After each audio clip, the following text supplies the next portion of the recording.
nothing makes me more patriotic, and I don't consider myself like a terribly patriotic person or anything, than like the Olympics, the World Cup, and whenever other countries crap on Americans. Because even though I know we have lots of issues, for sure, I mean, it's like, that's my sibling, and I'm going to stand up for my sibling. You know what I mean? Like, I can talk crap, but you can't. You know what I mean?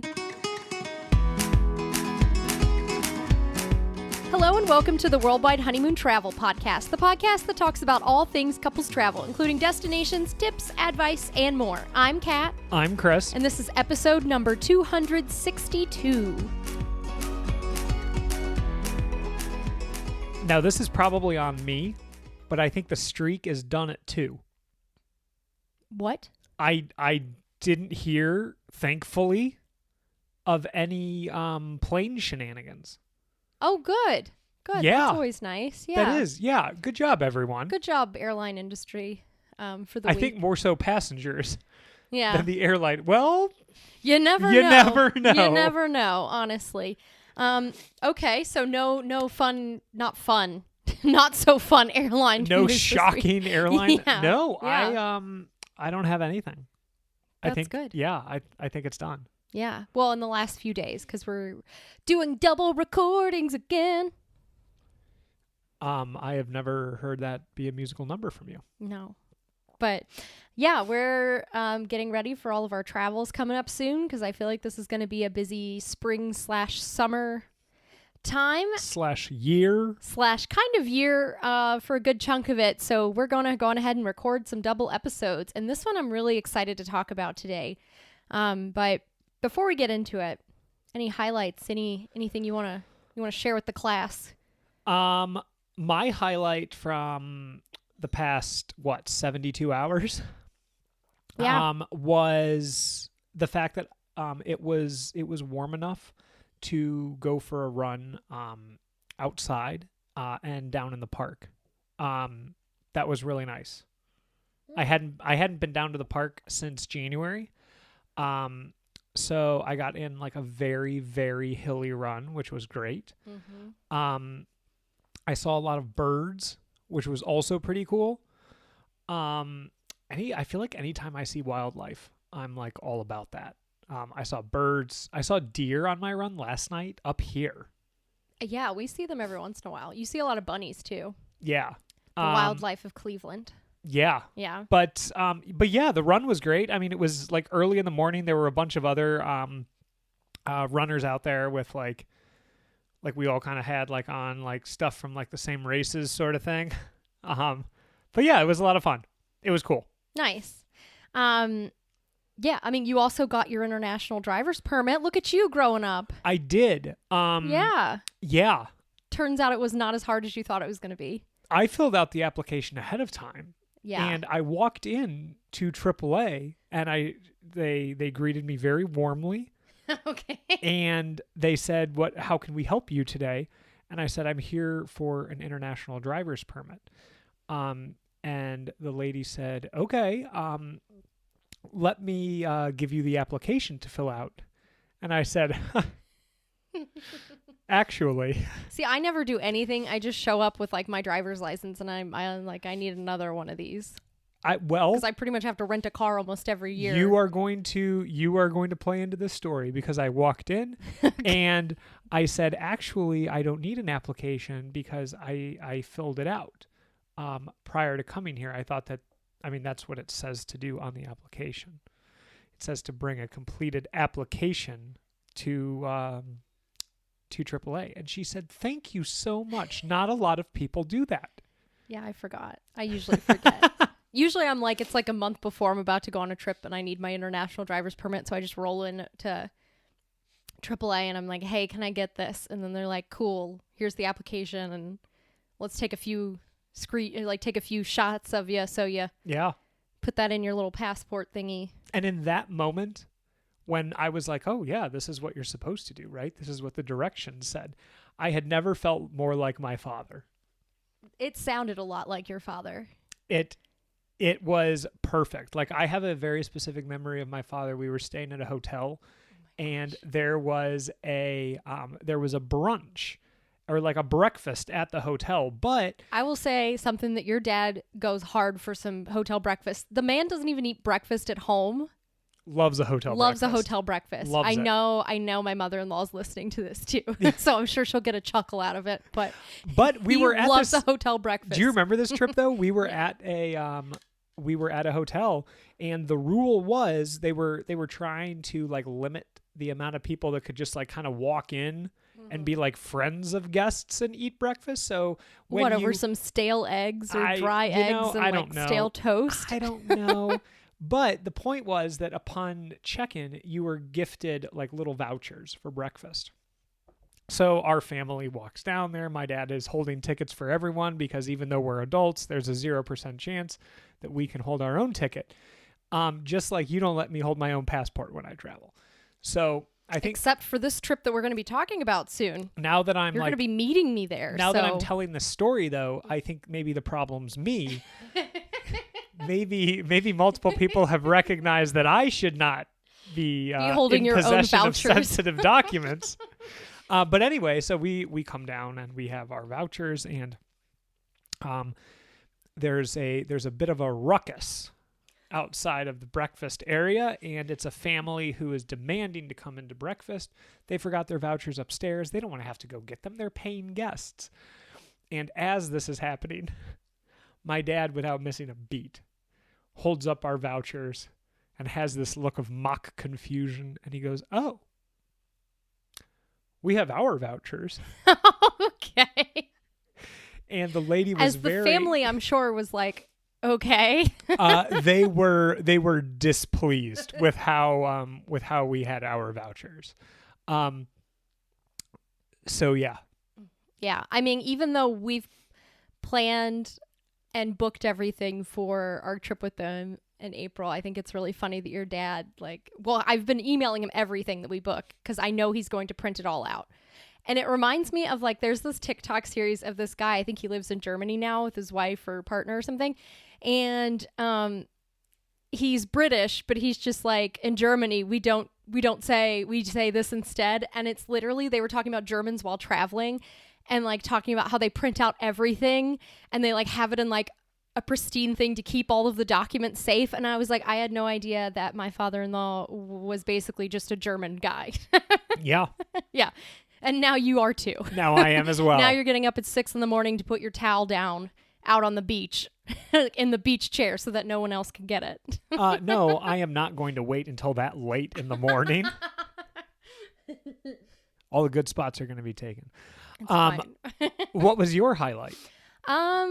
So I think my highlight was I have been working for a long time doing monthly honeymoon destination posts, where to honeymoon in May, June, July, etc.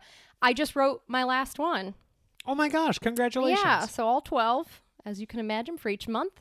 I probably need to do some sort of landing page on Worldwide Honeymoon. Do you follow the traditional calendar for this, or is it more of an astrological calendar? The lunar calendar. Lunar calendar, Yeah. okay. Yeah. No, I actually do the 12-month the calendar that way and have where to honeymoon in January, February, March, etc., etc., etc.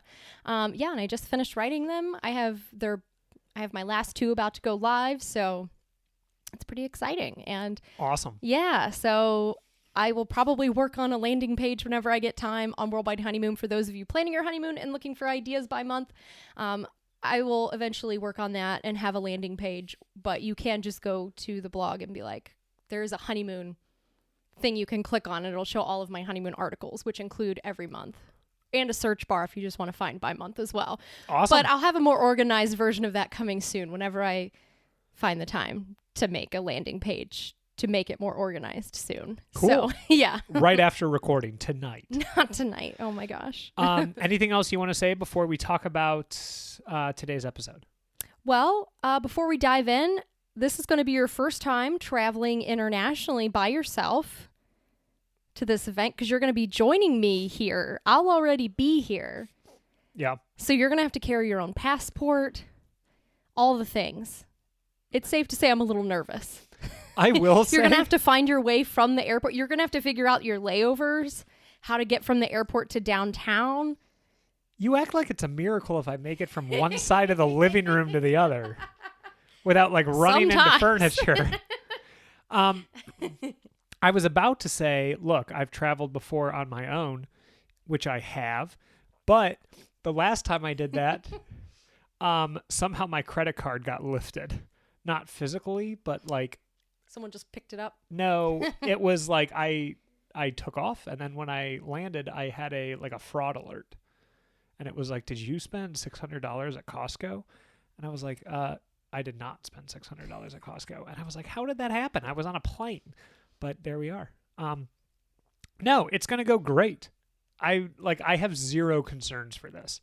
I'm just a little nervous because usually you just follow me around because I'm like, oh, right, we go this way and then this way. And then like I know how to get, because spoiler alert, if you haven't looked at the episode title, we're talking about the Olympics in Paris this year. It'll be easy. But I've been to Paris a lot of times. I know how to get from the airport to downtown and like et cetera, et cetera. And like, I'm not that worried about it. I don't know. Worst comes to worst, I walk. Okay. It would not be the furthest I've ever walked. In one sitting, it would be. Well, first off, I'm not sitting. Well, at one go, No, but it wouldn't. It's not 50 miles outside the city. it's pretty far. I'll be fine. Okay. There's also transportation. Yeah. But yes, you said that we were talking about the Summer Olympics. Yes. So the 2024 Summer Olympics are quickly approaching. Yes. This year, they will be held throughout France in both July and August. And we are talking all about how to plan your trip to see the Olympic athletes compete this summer. Yeah. I'll start off with some details. Can I just say real quick, nothing makes me more patriotic, and I don't consider myself like a terribly patriotic person or anything, than like the Olympics, the World Cup, and whenever other countries crap on Americans. Because even though I know we have lots of issues, for sure, I mean, it's like, that's my sibling, and I'm going to stand up for my sibling. You know what I mean? Like, I can talk crap, but you can't. You know what I mean? Yeah, I know what you mean. Yeah. Those are the only times, really. Nice. Yeah. I can't remember which athlete it was. I will be wearing Team USA gear. There it is. Yeah. There was someone who it was a former Olympic athlete before we get into it. And they were talking about being an Olympic athlete, but it's not necessarily like a lot of the incredibly popular televised year-round sports, right? And I'll talk about some of the events a little later. Badminton. But they had some they had like a thought that they were like, you could be like in the middle of a restaurant in the middle of a city, and you could be like, I am ranked number 2 in the world for canoe slalom, and no one here has ever heard of me. Yeah. And it's kind of wild. Like, I think that that's something really, really special about the Olympics is, like, as someone who runs not near an Olympic level, like, can you name a professional runner? Usain Bolt. Okay. How about a professional marathoner? Is he not a professional marathoner? No, he's a 100-meter and 200-meter. I don't even know if Usain Bolt is still running. Oh, probably not, because I remember him from like probably Yeah. the 2008 Olympics or something. Like, But he's could you older. name like a famous marathoner or ultra marathoner? I'll give you ultra marathon too. No. See, and that's the point, right? Yeah. Like, people remember the 100-meter or the two, like the fast, the quick, the exciting, but like it's the, all right, we're strapping in for 2 hours and we're watching these guys run around. Although, there's that girl who like does rugby, and she's There always is playing. that girl that does that she's rugby. famous on TikTok. She got famous during the 2020 Olympics, where she was known as the Thirsty Olympian. Wow. And she was really funny, and yeah. Okay. So I guess she's kind of famous, but it's more so from like TikTok than like winning a bunch of awards. Not that she hasn't, but yeah. Okay. Yeah. So a little bit of details about the Olympics. And a quick note, we're focusing this episode on the Olympics. The Paralympics are also going to be held in France, but they're on different dates. They are going to be separate events. So it doesn't. That could be like its own episode. It's like a whole other Exactly. thing. Yeah. Yeah. Exactly. So this episode is just about the Olympics here. The dates are July 26th through August 11th of 2024. There are going to be 329 different events put together by 206 national Olympic committees, which are the governing bodies that are responsible for organizing their people's participation within the Olympics. So essentially countries then? Countries, sure. Yeah. National Olympic committees. Okay. And then per the Paris Olympics website, there are 41 sports plus 4 additional sports. So why is that? So the 41 sports are currently recognized, like they've been historically recognized as Olympic sports. There was a movement, I want to say, in either the late 20-teens or maybe like 2020 or early 2020s, where they were talking about how to add different sports to the Olympics. So these 4 additional sports are 4 of those. I don't know if you've heard about American flag football. So not football as but like that's coming to the next. That's like one of those sorts of things. I have heard of that. Yeah. Yeah. Okay. So it'll 41 be sports, like an additional sport next time. correct. So instead of saying 45 sports, there's 41 traditional sports and then 4 new additional ones that just were added. Either just added or like are in the process of becoming official sports, that sort of thing. Okay. Does that make sense?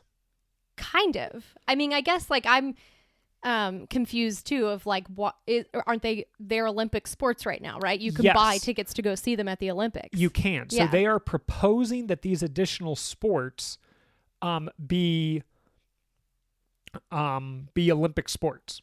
So it's like, I don't know how to better explain Will this. the people competing in them this Olympics Yes. win medals if they win? I believe so. Okay, Yeah. so it's not Yeah, like yeah. they're just like a test run. Like, you know how sometimes you take like an exam and like no. a few might be test questions that get thrown out, but they're like No. examples for future tests. I don't know. No. Okay. Yeah. It's 41 sports plus 4 additional sports. Okay. And then there are 10,500 athletes that are going to be competing. Yeah. Alrighty. I'll start with the 4 additional sports first. Okay. Okay. And if they need some explanation, I'll kind of motion to you here and you can provide a little bit more explanation on the sports. So the first one is breaking. We know most of the sports, but some of them are kind of confusing. Like, what's the difference between rhythmic gymnastics and artistic gymnastics? That sort of thing. I did not know that. But I was trying to explain that to someone and I Yeah. was like, it's like rhythmic. yeah. So some of those can be confusing. So Christopher thought it would be funny that I could guess what they are, and then he will give you the actual answer of what they are. So breaking, I think that's breakdancing. It is breakdancing. Yes. Sport climbing. That is rock climbing. Sport climbing looks dope. Okay, it's Okay. not just rock climbing. Okay. It is Oh, don't they like race rock climb? Like Yes. race up the rock climbing wall? And it's at a rock climbing wall, isn't it? Like It the is. venue? Yeah. It is. Yeah, it is. It's insane. So yeah, that looks pretty sweet. Skateboarding, self-explanatory. Yeah. Surfing, self-explanatory. Alrighty, the 41 Olympic sports are archery, athletics. I think that's track and field. It is. So that's like the shot put, the 500 meter or 100 meter. I don't know. There you go. That Track sort of and thing. field. Track and field. Running and throwing. Yes. Badminton, basketball. Okay. Basketball 3x3, I'm guessing that's 3-on-3. 3-on-3 basketball. So each team is just 3 people. Yep. Yeah. Boxing, Okay. canoe slalom. Which I did not know what slalom was before this. But you had talked about how skiing slalom is where you ski between like the little like obstacles or the flags or whatever. It's like the little like gates or checkpoints. So like imagine little obstacles or something. not obstacles, like you're trying to go between 2 sets of flags. So like imagine that you're like going down a hill, but you're not just going down a hill, you're trying to go down a hill but go in between like 2 sets of flags that are maybe, I don't know how far apart, maybe like 6 to 10 feet apart. Okay. But so you're going to be trying to, the like- same, but for canoes. Exactly. Yeah. Okay. Canoe sprint. I just guess that's a race. Who's the faster boater? Yeah. Road cycling. Yeah. Cycling on a road. Okay. Cycling track. Cycling on a track. So yes, but it's not like a running track. It's that. Well, it's a cycling track. That's true. It's that wooden track. Have you seen it where they are. It's kind of like a bowled sort of thing. And they are all biking what looks like on like a basketball court got sort of you. thing, Yeah, like yeah, that yeah. material, like a hardwood Yeah. court. Mountain biking, Mm-hmm. BMX freestyle, BMX racing, equestrian, And that includes like dressage. dressage, which is like the horsey dancing, as The I like to call it. Well, it's kind of like what you do when you go see the in Vienna, the Lipizzaner stallions when they perform and do their like little jumps and leaps and pretty things. I feel like that's dressage. And then they have like, don't they have like runner, jumper, or like, I forget. But equestrian, there's lots of equestrian events, and those, yeah, Yes. Yeah. Football, soccer. golf, artistic gymnastics. Yeah. So artistic gymnastics is when you've got, I believe it is the floor routine when they're doing the flips and the dance. I believe it is also the balance beam. Yes. So that sort of thing. Yeah. It's both on the floor and with the different Like the poles Yeah. and the balance bars, beam. that sort of thing. Yeah. The rhythmic. pommel horse for the men. Yes. Yeah. Rhythmic gymnastics. That is when they have like the ribbon and the balls, and it's like You're dancing around. they're dancing, but they have like the rhythm, like the ribbons and the balls and that sort of thing. Trampoline. I don't know that one. It's like gymnastics, but you're on the trampoline. Oh, okay. Um, I didn't know that was one of the sports. yes. Handball. You know, I'm an American. This is not really a thing here. I'm guessing it's similar to basketball. Kind of. Okay. It's played with two separate teams. You can hold the ball for like a set period of time, not a very long time. You can like take steps and you don't have to dribble like basketball. There is a goal scoring element. So that is handball. Okay. Hockey, Okay. judo, Yeah. modern pentathlon. So pentathlon, penta, 5 sports. Yeah. So I'm guessing that would be running, swimming, cycling. Okay. So triathlon. Uh-huh. What are the other two? Well, the ancient pentathlon was running, jumping, javelin, Okay. discus, and wrestling. Mm-hmm. The modern pentathlon is 4 events comprising 5 sports. Swimming, Okay. fencing, riding, running, and shooting. Running. Are you running and shooting at the same time?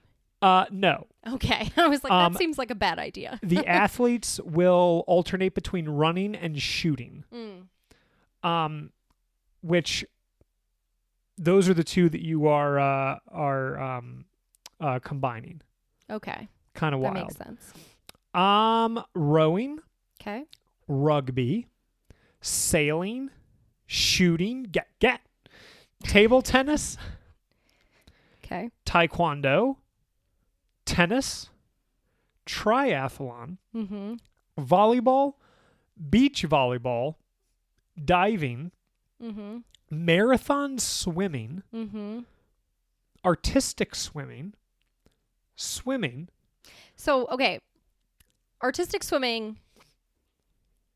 Okay, so I know marathon swimming. I'm guessing that's where they're doing the swim like back and forth along the lanes, right? Like the Michael Phelps stuff. Marathon swimming is open water. And I want to say that it's a 10K. Oh, so it's like a triathlon swimming, but just the swimming part of triathlon swimming. Yeah, open water swimming. Okay, got you. Oh, that makes sense Swimming- because that I think is going to be on the Seine. Oh, wow. They've got a lot of cleaning up to do before that, though. I don't know if I'd want to swim in the Fish Seine. a few bikes out of there. Yeah. Swimming, artistic swimming is more of the like gymnastics in combination with swimming sort of thing. Is that like the teams where they do like the fun little synchronized swimming? Kind of, I guess. It really is like acrobatics with swimming. Okay. Yeah. Water polo, Mm-hmm. weightlifting, and wrestling. Those Nice. are the 41 sports. Wow. And then other events, obviously the opening and closing ceremony. Yes, that is true. Yeah. Alrighty. So as of today, February 27th, 2024, tickets are still available for the following sports: football, rugby, handball, opening ceremony, rowing, boxing, basketball, canoe slalom, athletics, water polo, golf, weightlifting, taekwondo, canoe sprint, and the closing ceremonies. Yes. And I will point out that the opening ceremony tickets right now are starting at 2,700 euros. And the closing ceremony tickets are starting at 1,100 euros.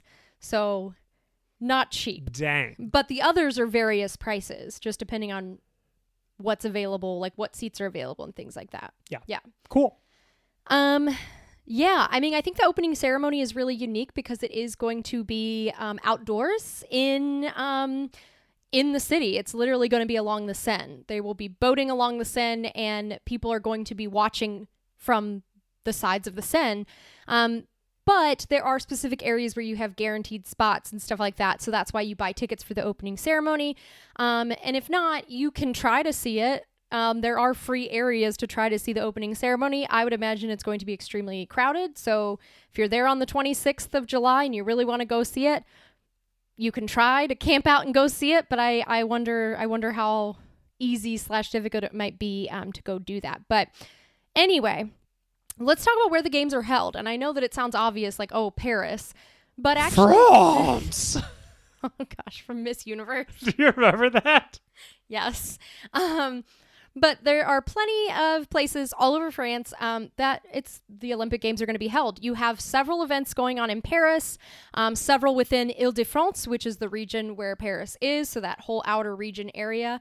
There are going to be in Lille, in the north of France, Nantes, Châteauroux, sort of more like central areas, then Lyon, Saint-Étienne, Bordeaux, Nice, Marseille, and then the only event that's actually not going to be held in France is surfing, or like in the actual like the mainland of France, which is surfing, is not going to be held there because there's not a lot of waves too much to do like really good surfing for the Olympics.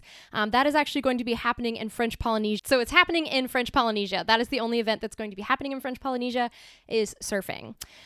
As far as the stadiums, I'll just get into that real quick here. There are several stadiums all around the country. The first one, so starting in Paris, there are plenty of them. There is the Porte de la Chapelle Arena, which is in the 18th arrondissement, which is going to host rhythmic gymnastics as well as badminton. There's the Bercy Arena in the 12th arrondissement, which is going to be hosting basketball. As well as basketball, they are hosting trampoline as well as artistic gymnastics events. The Hotel de Ville, that is going to be hosting athletics. The Place de la Concorde is going to be doing BMX freestyle, skateboarding, breaking, and 3x3 basketball. Grand Palais is going to be fencing and taekwondo. Pont Alexandre III is going to be marathon swimming. So that makes sense. So that's going to be in the Seine. Triathlon and road cycling. Les Invalides is going to be which is in the 7th arrondissement, is going to host archery, athletics, and road cycling. The Trocadero, which is like across the Seine from the Eiffel Tower, that's going to be hosting road cycling and athletics. And then the Eiffel Tower Stadium is going to be at Champs de Mars, which is in front of the Eiffel Tower, which is really cool, which will be hosting beach volleyball, which we're going to, and I'm very excited about that because that's going to be epic. There's also the Champ de Mars Arena, which is going to be hosting judo and wrestling. There is also the South of Paris Arena, which is going to be hosting weightlifting, handball, volleyball, and table tennis. There is the Roland Garros Stadium, which is known as it's the big tennis, where the big tennis open tournament is. That's going to be hosting tennis and boxing. And then the Parc des Princes, which is where Paris Saint-Germain plays, is going to be hosting football in Paris. Now, in the Ile-de-France region, so this is outside of Paris right now. Paris is in the Ile-de-France region, but outside of that, in the Ile-de-France region, in the southwest of Paris, there is Elincourt Hill, which is going to be where mountain biking is. Saint-Quentin-en-Yvelines is the BMX stadium there is for BMX racing. Saint-Quentin-en-Yvelines Velodrome is for track cycling, like Christopher mentioned before. The National Golf is going to be for golfing, obviously. And then this is pretty epic, but the Chateau de Versailles is going to be hosting equestrian. All the equestrian events, as well as the modern pentathlon. So really, really cool. We tried to get equestrian tickets just to be able to go to Versailles and to see this. This would be so fun. Sadly, those sold out very quickly, but that would be epic. The northwest of Paris, so northwest outside the city, there is the Paris La Défense Arena, which is going to be hosting swimming and water polo. And then Yves du Mamois Stadium, which is going to be hosting hockey. And the northeast of Paris, there is the Aquatic Center, which is going to be hosting artistic swimming, diving, and water polo. The Stade de France, which is going to be hosting athletics and rugby. Le Bourget sport climbing venue, which is going to host sport climbing. And then the North Paris Arena, which is going to be hosting boxing and the modern pentathlon. And then east of Paris is the Vers-sur-Marne Nautical Stadium, which is going to host the canoe sprint, rowing, and the canoe slalom. So that's all in the Paris and Ile-de-France area of France that is going to be hosting different events. But that's not all. All around France, there are different cities that are hosting various events. In Lille, there's the Pierre Moret Stadium that is going to be hosting handball and basketball. In Nantes, there's the Le Bourgeois Stadium, which is going to be hosting football. And I apologize for these pronunciations. In Chanteauroux, at the Chanteauroux Sporting Center, is going to be shooting. Lyon Stadium is going to be football, we're going to be going to that, which I'm pretty excited about. In Saint-Etienne, there's the Geoffroy Guichard Stadium, which is also hosting football. The Bordeaux Stadium is going to be hosting football. The Nice Stadium is going to be hosting football. The Marseille Stadium is going to be hosting football. The Marseille Marina is going to be doing sailing. And then in French Tahiti, they're going to be having the surfing events. So lots of different stadiums all across France. Football, really, a lot of it is going to be played outside of Paris. So if you're really big into soccer or football, you can certainly go in different places all around France to go watch that. We're going to see a game both in Paris and in Lyon during our time there. And there are plenty of soccer tickets available. So really cool opportunity to see a lot of famous soccer players doing their thing at the Olympics. But a big tip for all of these stadiums is to understand the rules for each stadium. So I know here in the United States, it's a clear bag policy. Your bags either need to be clear or they need to be super tiny, or some stadiums don't allow bags at all. It just depends on the stadium.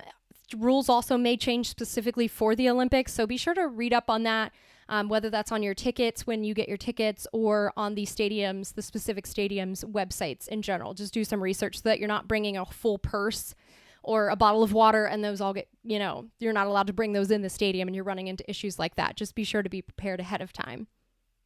Also, a lot of these stadiums are not, aside from the ones that are in Paris, like downtown Paris, there's a handful. A lot of these stadiums for some of these events are going to be, especially swimming, football, that sort of thing, are going to be a little bit more of a journey outside the city. So make sure you leave plenty of time to get to these stadiums and events, just because you're going to have to take either the metro or some sort of public transportation to get there. So be prepared for that in advance. All right. Now, let's talk some hospitality packages. So, yes, you can buy regular old tickets for just one-off events and stuff. You can certainly do that on the Paris 2024 website. They also offer hospitality packages, which can include things like food and drinks at the event, live performances and special appearances, at the hospitality suites and stuff. Activities and games and things for families like face painting, pin trading, which is a really fun thing. People can trade little country pins of like US Team USA 2024 or France 2024. You guys can trade different pins and stuff there too. There's also a concierge desk with the hospitality packages where you can be like, hey, I want a dinner reservation for tonight, and they can do that for you, which is really nice. It is a little bit more expensive, but it is really nice that they can do that for you. Also, the travel packages, you can purchase those online, which include certain events and will include different hotels, like different starred hotels based upon how much you want to pay for it, essentially. So you can buy like a golf package and get a 3-night stay in Paris or something like that. So those are different packages that you can purchase on the Paris 2024 website. And another fun thing that you can purchase tickets for, and I found this on Medium because it hasn't been super publicized yet, but every Olympics, there are usually hospitality houses. So different countries will host houses where you can either like try local food, buy souvenirs, watch some of the sports, that sort of thing. And most of these are going to be ticketed, so you have to purchase tickets to get in. But the ones that are officially doing that right now are Belgium is hosting the Team Belgium at Les Salons Rouge, and that is a ticketed event. Brazil is doing theirs at Parc de la Villette. Denmark is doing theirs. They haven't determined the location yet, and it is invite only, so I don't think that one's going to be available for the public. France, obviously, they're going to have one. It's the La Grande Halle, is for the indoors part of theirs, and then also they have an outdoor part at the Prairie du Triangle and Prairie du Cercle Sud, and those are going to be their outdoor events. And I believe the outdoor part of their hospitality house is going to be free, so lots of people can go and visit that, and then you do need a ticket to get into the indoor event. Team Germany is going to be at Stade Jean Boulan Rugby Stadium. Team Great Britain is going to be at Pavilion d'Emenville Allée de Longchamp. Team Ireland, I love this, is going to be at O'Sullivan's Pub near Moulin Rouge in Pigalle. The Netherlands, they're still determining where that location will be. There's also the Pride House, so celebrating Pride at the Olympics, is going to be at Parc de la Villette. Team Sweden is going to be at the MOB Hotel. They're not sure if that one's going to be public yet. And then Team USA is going to be at Palais Brogniart. And this is going to be an exclusive invite only, or people that purchase on location packages, hospitality packages for Team USA on Team USA's website. So, and then, so those are all the ones that have officially announced. If you want to buy tickets, you can go and visit those different places and learn more about, you know, some of the culture, the food. There's also going to be athletes that'll be coming in that could be stopping by from those teams. Viewing parties, all sorts of things. So if you want to go and check those out, that's something you can do during the Olympics as well. And other houses that have announced that they will be doing a hospitality thing during the Olympics, but don't have any details yet, are Canada, Italy, India, New Zealand, and Switzerland. But that's everything you need to know about where the stadiums are around France. And then the hospitality packages and hospitality houses that are going to be going on in Paris during the Paris 2024 Olympics.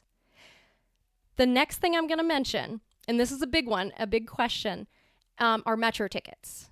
So getting around during the Olympics through Paris. The prices of metro tickets are going to be doubling during the Olympics. So currently they are about... I want to say they're like €2.50. They will be doubling, almost doubling to €4 per one-way metro ticket. So per way that you're going on the metro. So if you're going from, I don't know, Les Invalides to Montmartre or something, it's going to be €4. So it's not just people going to certain events. It's literally all over the city. Double the cost for like a 1/12 of the space. Those metros are going to be packed. Oh, for sure. And that's why I think they're discouraging people from like riding the metro if they can't, right, like if they can walk or something. The Navigo, which is like their metro card and app, no weekly passes or day passes are going to be sold during the game starting from July 20th through September 8th. Instead, they are going to have a Paris 2024 travel pass, which is going to cost €16 per day. And that covers all of the Paris metro area, including all of the events in Paris, like the different stadiums, because some of those are outside of the different zones. The Charles de Gaulle Airport, Orly Airport, all of that stuff. It is 16 euros per day. And you can purchase that when you get to Paris at the metro, at any metro, like pretty much most of the metro stations, the RER stations, the train stations, as well as at the airport. There are ticket windows and offices. And you can renew, you can renew your daily pass on your phone after that. So then you can make an account and do all of that on your phone. But to buy the initial Navigo pass, you have to do that in person. So you can't buy a weekly pass or a day pass during the Olympics, but you can purchase the Paris 2024 travel pass, which is 16 euros a day, which is not terribly cheap. But the only other thing is that I've heard that if you're going ahead of time, so if you're going before July 20th, you can buy the Navigo Easy Pass, and that you can load tickets on ahead of time. So I think it's up to 30 tickets you can load on it ahead of time. So if you're going to Paris before July 20th and you want to go buy an Easy Pass at the metro station or whatever ticketing office, you can do that and preload it. And then those will work during the Olympics. That is what people in the Olympics Facebook group have mentioned so far from what they've heard. That's the rumor. That's what's been going around the Facebook group, which I highly recommend. And I'll talk more about that later. Yes, that is what they've gotten. Locals in Paris have gotten emails about, is getting the Easy Pass for that sort of thing. Because there's also people who are going to be living and working in Paris during that time, and they need to figure out how to get around the city during that time. So a lot of them, I think, are trying to do this Easy Pass thing, so they don't have to pay as much money. So yes, if you're going before July 20th, you can buy the Navigo Easy Pass at the metro stations, train stations, airport, at the ticket windows. You just ask for the Navigo Easy Pass. I think it's 2 euros to purchase it, and then you can add as many tickets as you'd like to on it, which you can do on your phone or at the metro station itself. So before July 20th, you can add, I think, up to 30, and they will cost the regular rate, and then after that, they will double. So if you decide you run out of tickets and it's like July 31st, and you need to add more, they're going to cost the rate of the Olympic rate, so 4 euros a ticket. So I don't know. So if you're not doing that, if you're not going to be in Paris ahead of time, like we're going to be in Paris in April, so we can do this. But if you're not going to be doing that, you can just purchase the Paris 2024 travel pass and use that, just depending on how much travel you're planning to do on the metro during that time. Now, do you want to talk about tickets? Yeah. Olympic tickets, not metro tickets. Olympic tickets. So the way to purchase tickets is through the Paris 2024 Summer Olympics website. Mm-hmm. The way to purchase aftermarket tickets is TBD. There is supposed to be a resale platform through the Paris 2024 Olympics website that is going to be, discussed as being available in spring of this year. More specifically around mid-April is what I've been hearing. Yeah. So that would be how maybe you need to sell your tickets. Maybe you're looking to buy tickets to a specific event that's sold out. That would be the way to do that. Yes. So don't try to go to StubHub or Ticketmaster. Nothing like that. Anything like that. It is coming from the official Paris 2024. If the original tickets, or if you want to sell or buy tickets for the Olympics aftermarket, it's going to be through the official Paris 2024 platform, and they will be coming up with a ticket, like an aftermarket ticket thing later on in spring of 2024 that people can resell their tickets if they need to. Yeah. With respect to ticketing itself, there is going to be an app that you can download your tickets on. So like the tickets that you have already purchased, you can access those through the app. That is also supposed to be available in spring of 2024. Yeah. So when you actually purchase tickets for the Olympics, you don't actually get your tickets when you purchase them. Like, we don't have our actual tickets right now. We will be able to access those when the app comes out in, rumor has it, mid-April of 2024. Yes. Yeah. And then just touching once more on transportation, because I feel it's worth mentioning. Trains and cars are going to be the popular modes of transportation to get between all of the different cities that have events and the different stadiums and that sort of thing. Book those in advance. Yes. And we're talking like if you're trying to go from Paris to Lille, Paris to Bordeaux, Paris to Nice, probably trains or rental car. Book those ahead of time. Well ahead of time, like as soon as possible. I will actually be going from Nice to Paris on the opening day of the Olympics. And I'm literally looking up dates when those tickets are first going to be on sale, just so I can go on ahead and make sure I have transportation to Paris for the Olympics from Nice.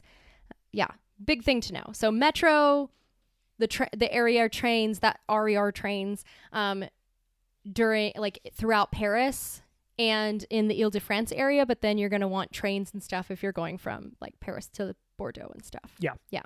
Alrighty. Things to do during the Olympics.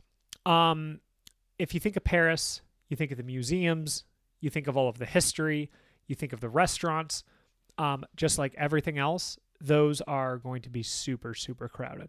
So, especially with restaurants, like if there are like a bucket list restaurants that you are hoping to dine at, I would make sure that you know like the reservation policy, when reservations open for July, open for August, and it may be you are waiting online for the moment those reservations are available and you're trying to make one.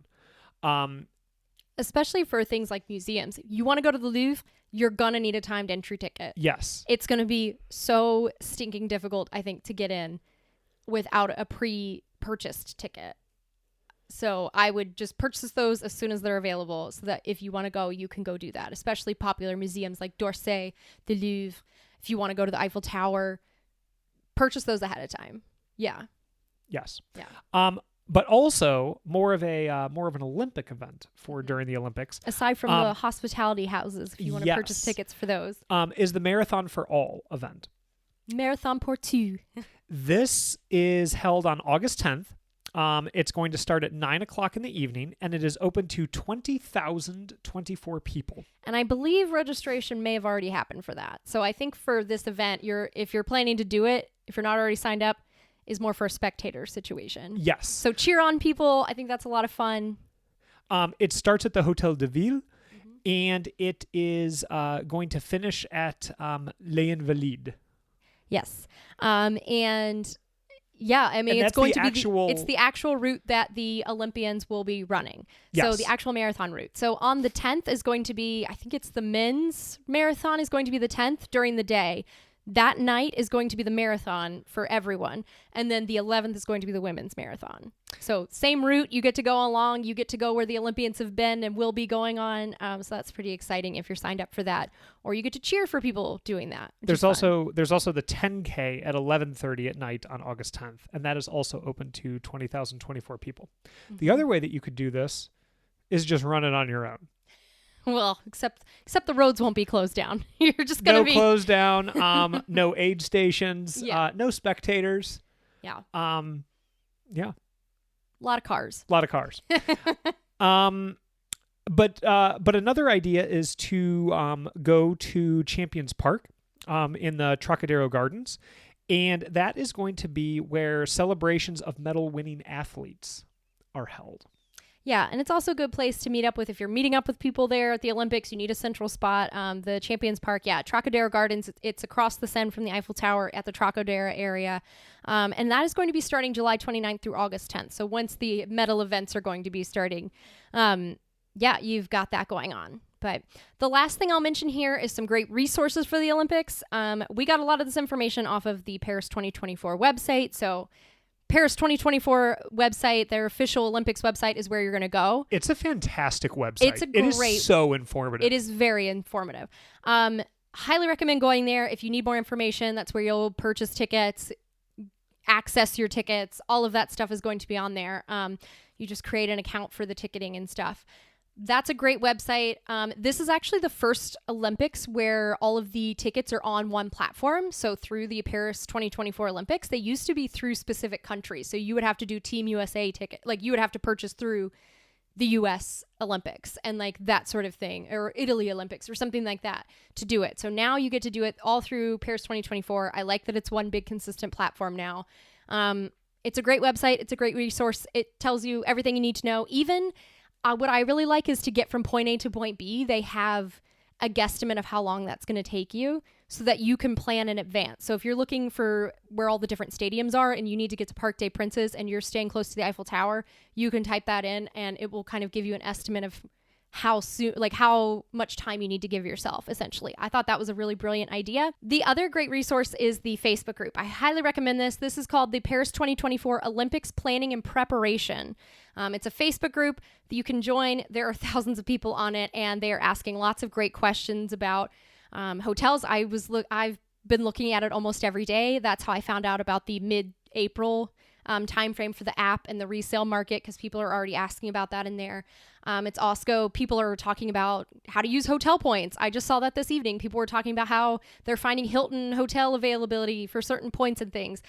Things to do during the Olympics, different cities to visit during the Olympics. It is so helpful. And if you have questions that you can't quite find answers to on Paris 2024, you can always ask in the Facebook group, and there are tons of people in there that can answer those questions for you, because it's a bunch of people from around the world who are going to the Olympics and all have very similar questions and can bounce ideas back and forth and stuff. So yeah, two great resources, Paris 2024's website and then also the Paris 2024 Olympics Planning and Preparation Facebook group. Highly recommend those. But yeah, do you have anything else to add? I don't think so. We're so excited. I'm so excited for the Olympics. We're going to be going to quite a few events. We're doing table tennis. We're doing beach volleyball. We're doing 2 football games. And artistic gymnastics. I'm so excited.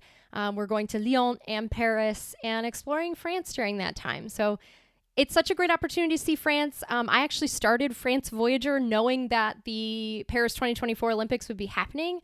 So it was a big motivation for me to get started on it so that people would have a resource to go and check out France travel ideas for the Olympics. So I'm just really excited to finally see it coming to fruition, the Olympics, and getting to be a part of it and sharing information with people on travel in France during that time, but also getting to go to the Olympics. So if you guys have any more questions, if you guys are going to the Olympics or you're going to certain events, you can always give us a shout out. You can reach out to us on Worldwide Honeymoon on Facebook and Instagram, WW Honeymoon on X, or you can email kat@worldwidehoneymoon.com. And also, please rate and review us on Spotify, Apple Podcasts, wherever you guys get podcasts. That always really helps us to grow this podcast and reach more people. So if you like what you're listening to, please give us a 5-star review. We always really appreciate that. But that's it for today. And thank you guys so much for tuning in. Thanks, guys. Thanks for tuning in, and don't forget to rate and review our podcast. It takes less than a few minutes and really helps other people find us. Also, if you're enjoying this awesome free information on both the blog and podcast, when you're booking your next trip, head over to worldwidehoneymoon.com/resources and use the links provided. We earn a small commission at no cost to you when you book through these links, and these are all brands and companies we know, love, and use, like Skyscanner for finding the best flight prices, World Nomads for the best travel insurance, TripAdvisor for hotel bookings and reviews, and even Amazon for all of your travel purchases. Thank you for tuning in. We really appreciate it. Wherever you are, wherever you go, remember to make every day a worldwide honeymoon.